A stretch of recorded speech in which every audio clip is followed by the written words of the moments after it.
Dear student, मैं विवेक श्रीवास्तव आपका अपने क्लास साइंस क्लासेस में आपका स्वागत करता हूँ। आज हम एक नया टॉपिक लेंगे केमिस्ट्री का, जिसको बोलते हैं carbon and organic compound. Carbon और कार्बनिक यौगिक, इसके अंतर्गत आज हमारा टॉपिक होगा नॉमेनक्लेचर ऑफ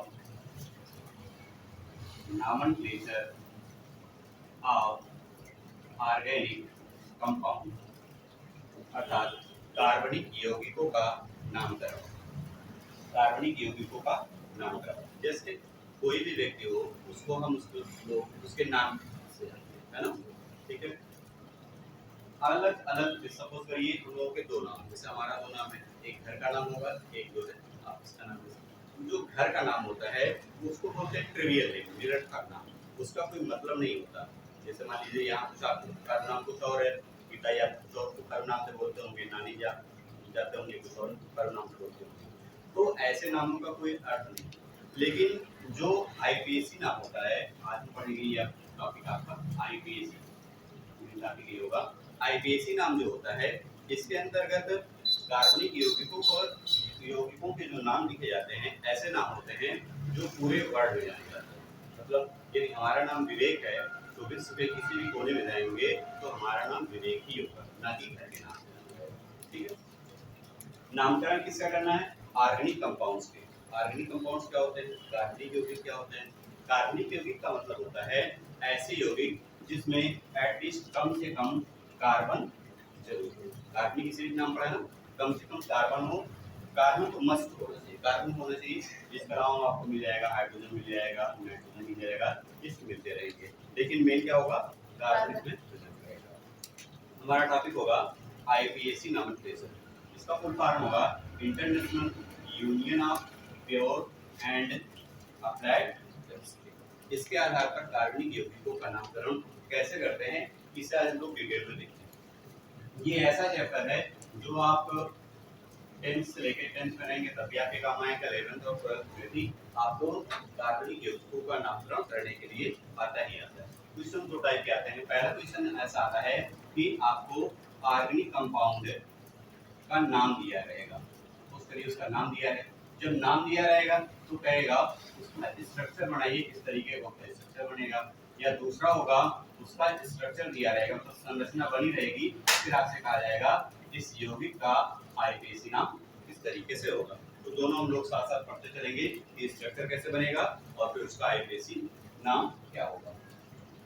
आईपीएसी नाम में जब हम लोग स्टार्ट करते हैं, किसी भी तत्व का, तत्व नहीं होगा, कंपाउंड होगा, किसी भी ऑर्गेनिक कंपाउंड का जब हम आईपीएसी नाम लिखते हैं तो आईपीएसी नाम लिखने की कुछ विधियां होती हैं। जैसे हिंदू धर्म होता है कि नामकरण संस्कार होता है ना, वैसे ही जब हम आते हैं अपने केमिस्ट्री में तो इसमें इस जो आईपीएसी नाम लिखेंगे, इसमें नाम लिखने की कुछ विधियां होती है, कुछ स्टेप्स होते हैं।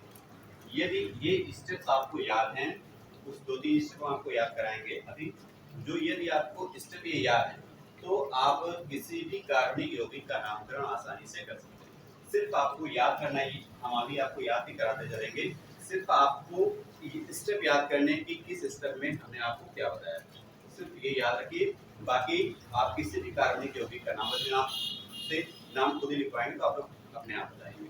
ठीक है, देखिए कौन कौन से।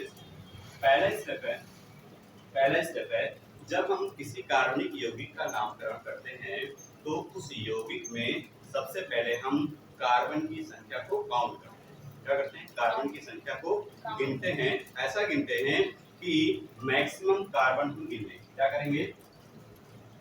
Number of maximum carbon. Maximum मतलब क्या होता है? अधिकतम ना। ऐसी काउंटिंग करेंगे, ऐसी गणना करेंगे जिस माध्यम से ज्यादा कार्बन की संख्या गिनी जा सके। पहला कोई दिक्कत नहीं ना। कैसे गणना करेंगे? ऐसी काउंटिंग करेंगे जिसमें मैक्सिमम नंबर ऑफ कार्बन आपको मिले। ठीक है, दूसरा पॉइंट ये याद रखना है, जब हम कार्बन की गणना करेंगे, काउंटिंग करेंगे, तो जब 1 2 3 4 5 करेंगे तो कहीं पर भी आपकी गणना कहीं भी ब्रेक नहीं होनी चाहिए, कहीं भी गणना आपकी छूटनी नहीं चाहिए। गणना छूटे का क्या मतलब है? सपोज करिए हम किसी रास्ते पे जा रहे हैं ना, ठीक है, तो रास्ते पे हम जा रहे हैं, हमने राइट साइड में देखे कि हम लोग 5 दुकानें थी, 1 2 3 4 5 दुकानें थी, फिर आगे निकल गए, फिर हमको याद आया कि एक दुकान छूट गई, तो छूट जो गई वो छूट गई, फिर हमको बैक आके वो गिनना नहीं कि 6 हो जाएगा, इस तरीके से गणना नहीं की जाएगी। आप सीधे चल रहे हैं, आपकी चेन कहीं भी ब्रेक नहीं होनी चाहिए। सपोज करिए जैसे मान लीजिए, कैसे ब्रेक होने का क्या मतलब है, जैसे मान लीजिए 1 2 3 4 5 ऐसे आप गिन रहे हैं, ठीक है। मान लीजिए यहाँ कोई एक कार्बन और था, तो क्या करेंगे, जब 5 यहाँ तक हो गया है तो हम इसको 6 नहीं गिनेंगे, ये ब्रेक हो जाएगा ना, ऐसे सीधे जा रहा है, अब फिर यहाँ से ऐसे ब्रेक होके ऐसे नहीं आना। अगर हम काउंटिंग कर रहे हैं तो सीधी काउंटिंग करते चले जाएंगे, एक चेन बनेगी, जो चेन कहीं भी ब्रेक नहीं होगी, ठीक है। लास्ट स्टेप, तीसरा स्टेप याद रखिए कि गणना ऐसे करनी है जहां से कोई क्रियात्मक समूह, कोई फंक्शनल ग्रुप, कोई क्रियात्मक समूह, फंक्शनल फंक्शनल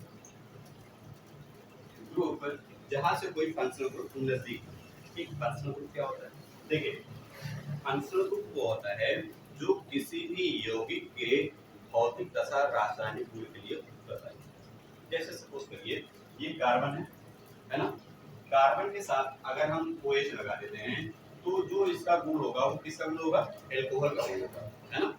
इसके आगे कितने भी कार्बन लगे इससे कोई फर्क नहीं पड़ेगा, सब कुछ डिपेंड करेगा कि OH पे। अब ये जो इसका पूरा का पूरा गुण होगा कैसा होगा, एल्कोहलिक गुण होगा। अगर हम मान लीजिए OH को यहाँ से हटा दें, OH को हमने हटा दिया, CHO लगा दिया, अब क्या होगा, इसका गुण बदल जाएगा। देखिए सिर्फ यही चेंज हो रहा है, सिर्फ यही तो चेंज हो रहा है, ये नहीं चेंज हो रहा है। अब इसका पूरा का पूरा गुण कैसा होगा, इस पर डिपेंड करेगा, CHO पर, जिसको हम बोलते हैं एल्डिहाइड। अब इस यौगिक का गुण कैसा होगा, एल्डिहाइड पे। सपोज करिए इसको भी हमने हटा दिया,